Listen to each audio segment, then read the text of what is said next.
Hello there, it's Gadget the Gathering here to talk about Magic the Gathering, and I recently had a video about my top 5 cards in the top first Metal Bender deck, so we're going to do the same thing for Uncle Iroh.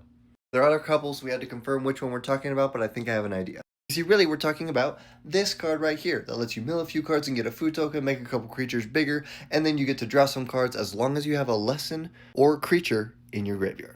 Now this obviously synergizes best with the most multicolorous Iroh that we have, Iroh Grand Lotus.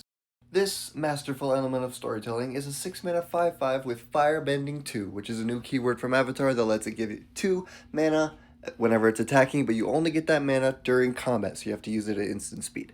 It also says that during your turn, each non-lesson instant and sorcery card in your graveyard has flashback, meaning you can cast it from your graveyard for the flashback cost, and it says that that cost is equal to the card's normal cost. The thing with flashback is you do have to exile it after you cast it from the graveyard, so you can't just keep doing it over and over again. He also says that during your turn, each lesson card in your graveyard has flashback 1 instead of its mana cost. Since Iroh, Grand Lotus, wants things in your graveyard, Leaves from the Vine puts things in the graveyard, and since he gives lessons in the graveyard flashback cost of 1 mana, of any color by the way, and it cares if there's lesson in your graveyard, it's the perfect commander for this. Granted, this is not the most powerful card in the world. It's going to draw you 1 card, it's going to mill you a couple cards and give you a food token. Like, it's not going to do anything crazy, but I mean, the flavor is just so good.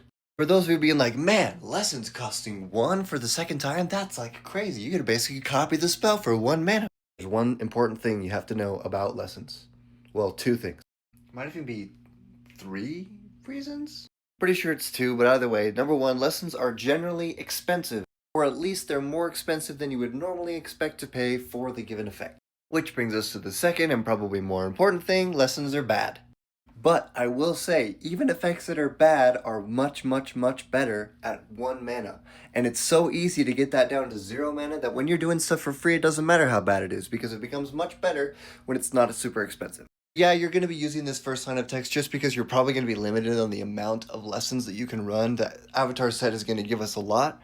But whenever you get to cast as many lessons as you want in a turn for 1 mana or less, then you're going to feel so good about it. Don't worry, there's plenty of ways to do emotional and or physical damage to your opponents on the way. And for my top 5 cards I think you should be putting into this deck, you're going to have to go ahead and follow me on TikTok or subscribe to my YouTube channel so you can see part 2. Thanks, I'll see you in the next one.